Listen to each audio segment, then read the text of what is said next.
सूरत के लिंबायत इलाके में दो सगे भाइयों ने एक साथ आत्महत्या कर ली, जिससे लिंबायत इलाके में हड़कंप मच गया।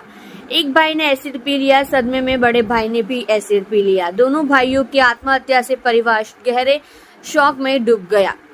घटना सूरत की लिंबायत थाना इलाके में नीलगिरी के पास हुई। पुलिस जब पकड़ने आई तो युवक ने पी लिया एसिड। इस सदमे में बड़े भाई ने भी एसिड पीकर आत्महत्या कर ली। पति से झगड़े के बाद पत्नी ने पुलिस बुला ली और पुलिस आ गई। पुलिस के डर से परिवार ने दो लोगों को खो दिया।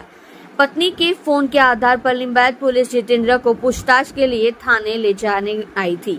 विपिन तेजाब की बोतल लेकर बाहर चला गया था। सूरत की लिंबायत पुलिस ने आकस्मिक मौत की शिकायत दर्ज कर आगे की जांच हाथ ली है। लिंबायत પોલીસ સ્ટેશન વિસ્તારમાં રહેતા એક બેને ફરિયાદ પોલીસ શહેર પોલીસ કંટ્રોલ રૂમમાં એક કોલ કર્યો હતો કે એમના પતિ એમને ઝઘડો કરે છે અને એમને મારે છે। આ બાબતને અનુસંધાને તરત જ PCR વાન એમના ઘટના સ્થળે પહોંચી હતી।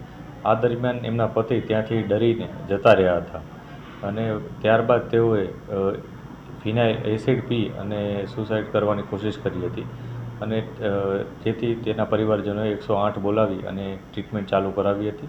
ટ્રીટમેન્ટ દરમિયાન તેમનું મૃત્યુ થયું હતું, જે બાબતે અનનેચરલ ડેથનો કેસ રજીસ્ટર કરી અને તપાસ ચાલુ કરવામાં આવી હતી। PM પણ કરવામાં આવ્યું છે।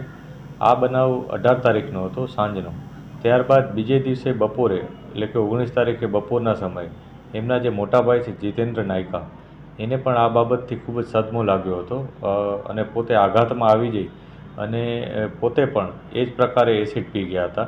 આ એસિડ પી જતાં તેમને પણ હોસ્પિટલાઇઝ કરવામાં આવ્યા અને હોસ્પિટલમાં ટ્રીટમેન્ટ દરમિયાન તેમનું પણ મૃત્યુ થયું। જે અનુસંધાને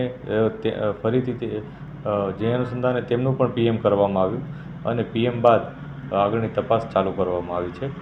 આ સમગ્ર બનાવમાં પોલીસ તમામ એંગલથી તપાસ કરી રહી છે, જેમાં મેડિકલ એવિડન્સીસ, મોબાઈલની વિગતો, એના પરિવારજનોના નિવેદનો વગેરે અમે તપાસી રહ્યા છીએ અને જે પણ અમને આગળ પુરાવા અને બાબતો સામે આવશે એ મુજબ આગળની કાર્યવાહી કરીશું।